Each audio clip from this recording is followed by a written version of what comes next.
Naval campaigns, the Frankenstein's way. We are going to be running a naval campaign. We talked a little bit about this map, 5-mile hexes. We've got a red force and a blue force, and we don't have a whole lot of experience with naval war games here in the House of Wargaming, so we're kind of learning as we go. Spoiler alert, I've got a blue fleet here in Water Street and a red fleet here in Lions Rock. The blue fleet wants to get up to this mining point, spend a day gathering resources, and then get back down to Water Street. Red Force wants to stop them. Very simple campaign here, very easy. I don't actually have any fleets. We are going through an intellectual exercise, a little bit of a thought experiment, because I want to demonstrate something to you guys. So we have everything set up. We got our fleets, we got our objective, we know what we're doing. We have to decide what our fleets are going to do. And of course, we are, if we do this, the, what do you call it? The William Sylvester way, we have 3 options for each fleet. So for the blue fleet, we can kind of hug this way. For the other option is to hug the coast here on the west, and the third option is just to go a little straight up the middle for the mine. So 1, 2, 3, 4, 5, 6. Meanwhile, the red force has a couple of options as well. They can either patrol back and forth. That's 1, 2. They can go park up here. Remember, visibility is 2 hexes, so you can see 1 or 2 hexes away. They can kind of patrol in this area, that's 3, 4, or they can come down and patrol down here in this narrows and try to catch them on the way back. That will be 5, 6. So there's our strategies. Let's roll the dice. All right, so the Water Street boys are going to try to hug the coast to the west. The Lions Rock guys are going to sail down here, and they're going to start patrolling down there. So now we have our strategies for these 2 fleets. Now, in a normal campaign, you would have multiple fleets undergoing multiple objectives, and it gets a lot more complicated. But this is all we need to know for today. We've got a blue fleet is going to sail over here to the west, and a red fleet is going to come down and try to catch them on the way back. And who knows, maybe we'll bring them down kind of the center, and maybe they catch sight of the fleet on their way up. It depends on the wind direction, and that's the next thing we're going to look at. And to look at that, we're going to use Henry Hyde's Wargaming campaigns. Both of the fleets are going to set out on the same day. So for day 1, we need to figure out what season it is. And I'm not showing you the whole chart for copyright reasons. I want you guys to buy this book. I highly recommend it if you're interested in a lot of thoughts and ruminations on wargame campaigns. So we're not going to show you what this chart looks like for, let's see, winter, autumn, spring. Summer, I figured it out. So what we do is we roll 2 dice, and let's first figure out what season our campaign is going to be. On a 1 or a 2, it will be in the winter. On a 3 or 4, autumn, and on a 5 or 6, spring. All right, so we're doing a winter run for the mines. All right, no problem. Then we roll 2d6 to figure out how strong the wind is. And with a result of a 7, it's moderate, so winds are blowing at 11 to 20 knots. I probably should have mentioned this is Napoleonic. And then the last thing we need to worry about, so we're at moderate, 11 to 20 knots. All right, and I guess we'll just take the average, right? Let's just say the wind speed is 15 knots. We'll zoom back out, and we'll make a little note here. On day 1, the wind speed is 15 knots, and then the last thing we need to worry about is the direction, right? And this is very easy. We're going to call from the west is going to be 1, and then we're just going to have 2, 3, 4, 5, 6, just right around the hexes. So we're going to do it. We're just going to use a 6-point compass rose, and I roll a 1. So the wind is due, and so there's speed and direction is out of the west. So we've got stiff westerlies, 15 knots. Now we have everything we need to do. We've got a map, we've got forces, we've got a wind speed and direction on day 1. And what does it say here? It says each turn to discover if the wind changes direction. So we'll roll 2d6, and that'll tell us how the wind shifts for day 2. All right, great. So now all we need to do is figure out how far our ships can move. Because the guys in Lions Rock are sailing into the wind, and we'll say into the wind is from the west. If it's any of these 2 side points, we'll call it the same, that you're sailing into the wind. In fact, you cannot sail directly into the wind. You have to tack, right? So if they can move 6 hexes, in order to move into the wind, they're going to have to come down 1, 2, 3, and then come back up 4, 5, 6. So what that amounts to is this red fleet, and we use the red, if they want to sail due west, they're going to go 1, 2, 3, 4, 5, 6. They're only going to be able to move 1, 2, 3 hexes altogether, even if they could normally move 6.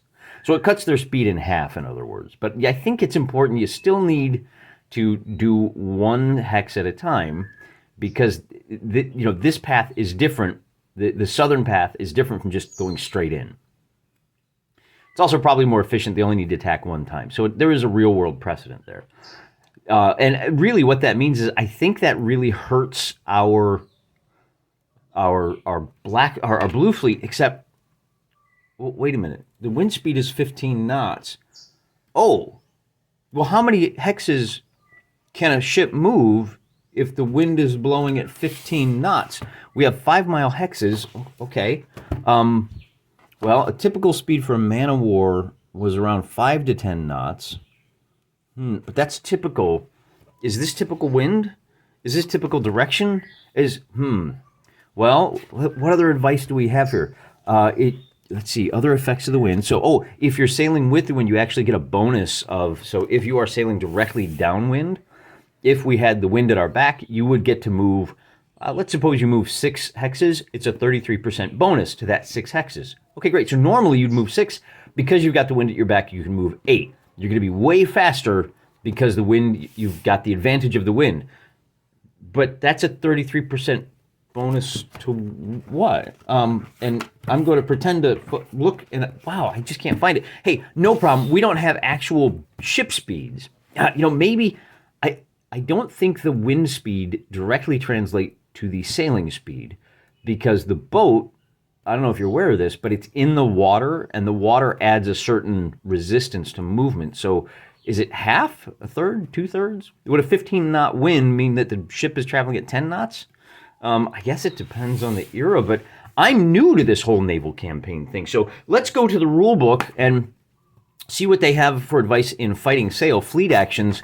We'll go to the the table of contents, and there's oh my goodness. Well, there's no campaign listed in here, so we don't have any strategic movement in fighting sail. Okay, well that's fine, because I also have on the 7 seas. So we're now 0 for 2. Let's see what the 7 seas campaign, and this does have a campaign. And see right here, a basic campaign, 47. And if we go to page 47, what they have is, this probably deserves a video of its own. They have a global map with different ports of call, and you roll a d10, and on a 1 through 5, you can move that many spaces. So you can move out of the port into the North Atlantic, and then down to the south, and then on a 6 and up. But that's still, so that doesn't help us at all, because this is a little too abstract. We can look at the blood bilge and iron balls, and see, that's abstract too. You just move 1 space at a time. All right, so now we're up to 0 for 4. But that's okay, because we always have William Sylvester, right? Remember, the Solo Wargaming Guide has a whole chapter on the sea campaigns. Sea campaigns, play campaigns. And we'll skip the fumbling around, right? Oh, look, see, there's a pretty... that's not a sea battle.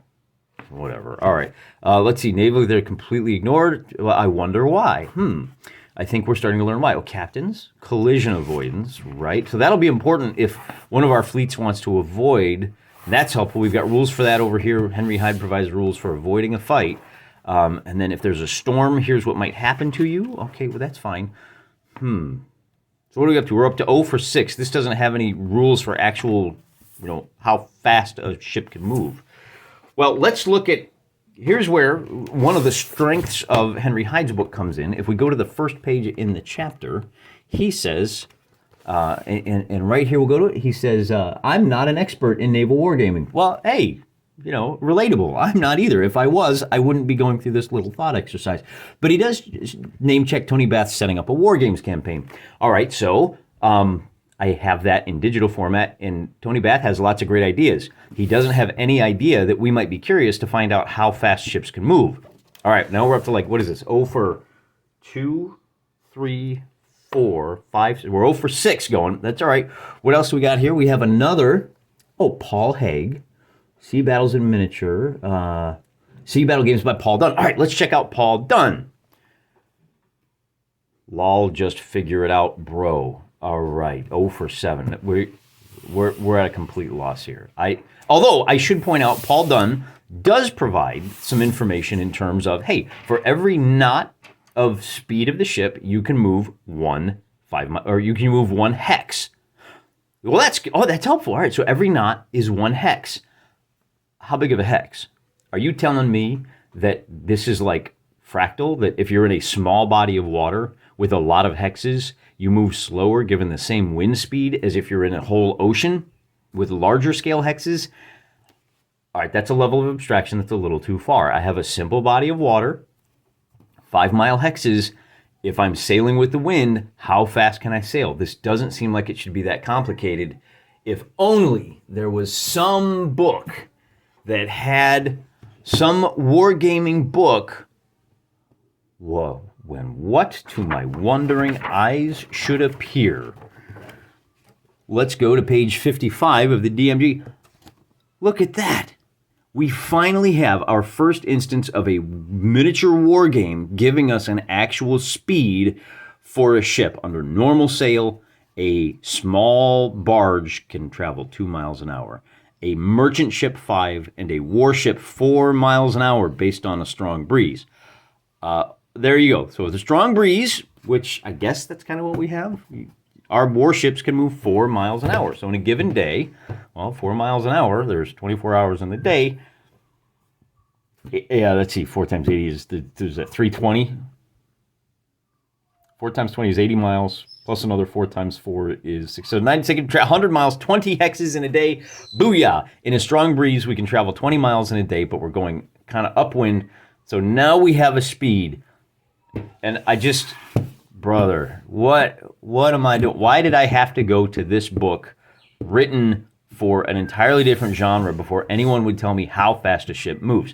This blows my mind that it took me this long to get this. And as I alluded to earlier, maybe now we understand why naval war games have such a small appeal within the broader war games community.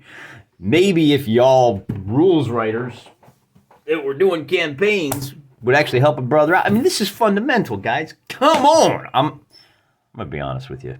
As a hobby, I'm a little embarrassed for us. This is fundamental. You've got 2 forces. You've got a location. You need to know how fast they move. Look, William Sylvester, he's all over this, man. He is on this like white on rice when it comes to moving land forces. Look how complicated this gets. Lots of different terrain, lots of different units, lots of different speeds. Oh, what if it's raining? We can adjust for that. We can tell you all that. Now, I get it, right? People walk at generally the same speed. Soldiers, relatively young guys in relatively good shape, are all going to move at about the same speed, so you can cover 5,000, 10, 20,000 years of, well, 6,600 years of human experience with one chart. A lot of different ships, a lot of different technology, but, I mean, Age of Sail is pretty popular. I don't know, I guess if you're doing like World War II, but even, then you can like look up the typical speeds, you go into, Jane's, whatever, and find that out. But, a lot of this idea of, well, it's complicated, just figure it out. Well, I figured out that I could pay someone to figure it out for me. That's why I buy guides on war game campaigns. I gotta get my guys. I want to play with toy boats on the tabletop. I have to get them next to each other, and in order to do that, I have to know how they move. So it seems like we're at this critical final step of information that has been completely ignored. Now, that said, I took the brave step of taking my lament onto a little website. You may have heard of it. It's called Twitter. And I kind of tongue-in-cheek was poking fun at the various, aspects of the hobby, that it's such a struggle to find this basic information. And oddly enough, some good came out of Twitter. I'm going to give you a moment to process that. I know this is shocking, but sometimes good things come out of Twitter. It certainly strengthened my religious faith. And I'm naked. Oh, geez, I can't believe I forgot. Oh, whew, that was a close one. Mother Mary, guide my thoughts to bring glory to your son. As I was saying, old Fluid the Druid, you may remember him from such hits as the Trollopolis and Dubsron campaigns. He is the man that was, his character in the Trollopolis campaign is astonishing. And he said, hey, Heart of Oak, got it on order, so we're going to use that. But in the meantime, I think what we may wind up doing is just sticking a pin in this. I need you guys to help me out. Am I way off base here? Just take half the wind speed? because I don't want to wait another 2 to 3 weeks for Heart of Oak to come from the Jeff Bezos Online Wonder Emporium. I want to get going now. You tell me, am I way off base here? Take your wind speed, cut it in half. That is the speed in knots that a boat will be able to travel. Every knot means you can travel one in a given day. You will be able to travel 1 hex per knot. Does that make sense? Is it 1 nautical mile per knot per day? Let me know, because I really want to build a couple of fleets, maybe even like 4 fleets, and give 1 a patrolling mission and 1 a go get a thing mission, and see how these tracks work out. But if I don't know how the boats move, I can't even get to the tabletop fight, let alone anything else. And let me just, one last thing. Maybe that information is buried in a paragraph somewhere in here. Maybe it's buried in a not in the sea campaigns chapter here. If it is, be patient with me. I don't have autism, but I need your patience with me anyway. Help me out. I fully come to you admitting that I'm struggling with this. Be a bro. Help me out. Till then, I'm praying for you.